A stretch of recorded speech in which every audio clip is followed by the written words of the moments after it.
Okay, so we're going to look at solving a problem where we're trying to, we have a line segment, AB, and I've sketched it here, or Zarin has sketched it here. Thank you for sharing your work, Zarin.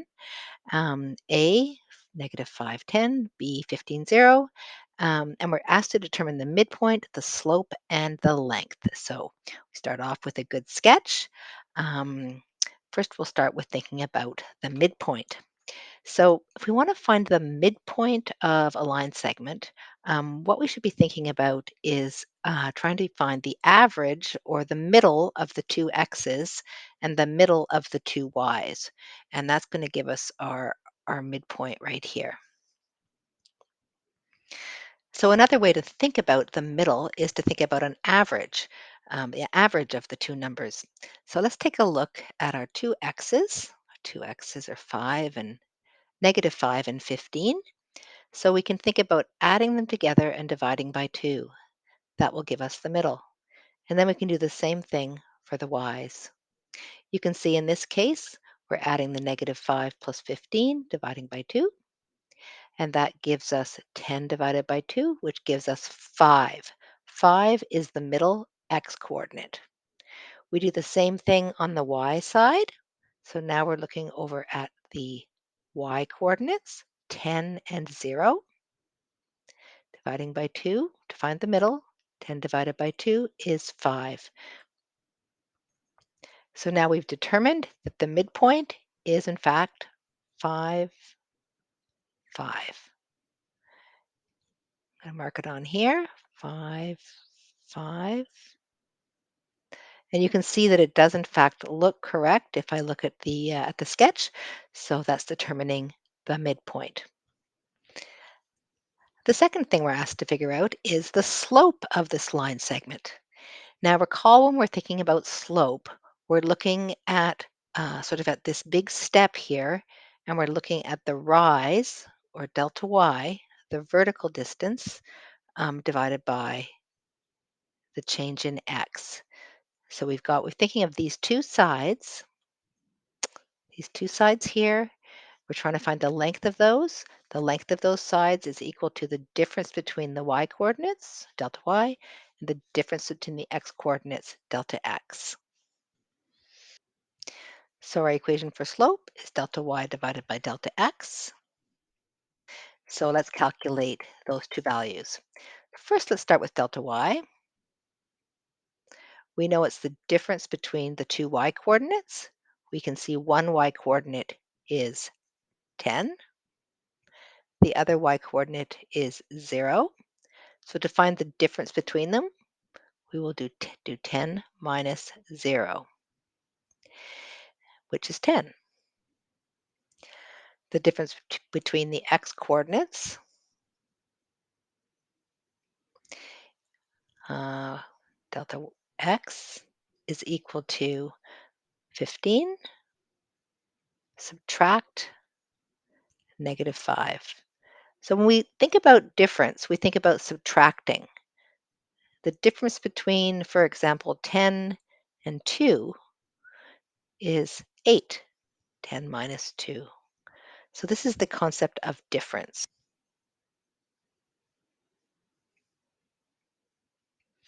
So now we have our delta x and our delta y. 5 minus negative 5 is equal to 20. So going back to our equation for slope, delta y divided by delta x, we've got 10 divided by 20. And that, if you put that in your calculator, you get negative 0.5. Another way to write that, 10 divided by 20, is we can reduce that to 1/2. And we need to add the negative because we notice that this line is decreasing from left to right. It has a negative slope. So we'll use negative 0.5. Certain fractions will not turn into an exact decimal. For example, something like 1/3 would be a repeating decimal, 0.333. So it's better to leave it, in that case, if it's not an exact decimal, it's better to leave it as a fraction. But in this case, it does not matter. So our slope of this line is negative 1/2.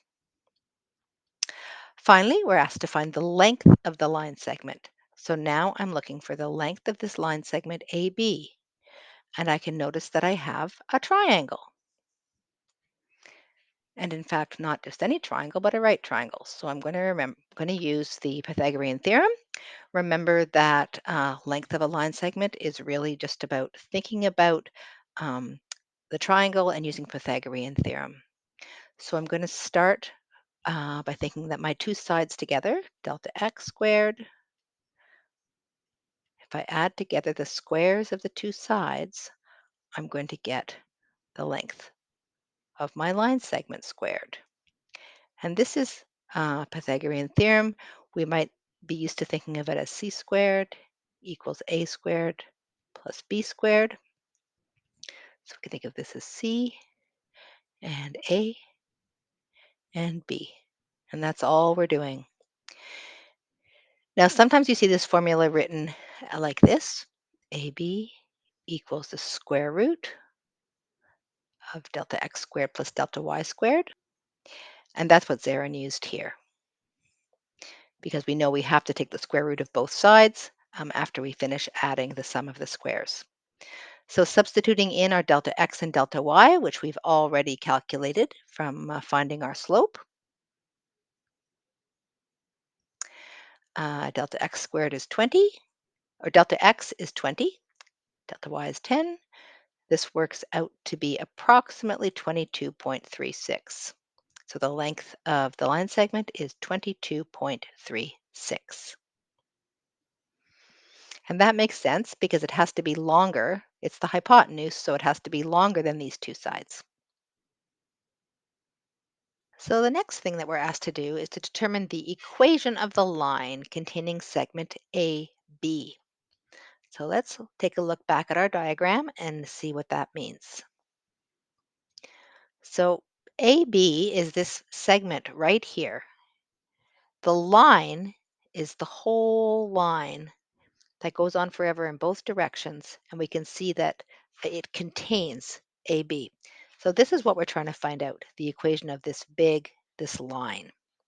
And we can see some things about it already. We know it has the same slope as AB, which we have already calculated. We know some points on the line as well. So recall, when we're trying to find the equation of a line, we need uh, the slope and a point. And in this case, we do have the slope of that line segment, and we also have several points on the line. So we're going to be using the general equation for a line to come up with this equation. So we'll start by writing our equation and putting in the slope that we know. Now, recall the slope of this line segment was negative 0.5 x plus b. So we know the equation is going to look something like this, because recall, the a is the slope and the b is the y-intercept. So we have our slope.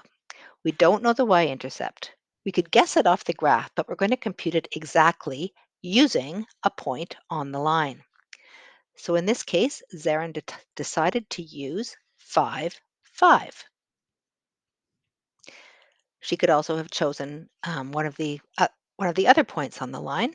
They would all give us the same answer. So here we are taking 5, 5. We're putting in 5 for the y and 5 for the x. Working it through using algebra, we end up determining that b is equal to 7.5.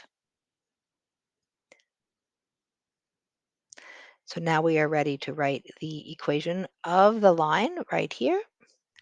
Y equals negative 0.5x plus 7.5. So that's how we write the equation of the line.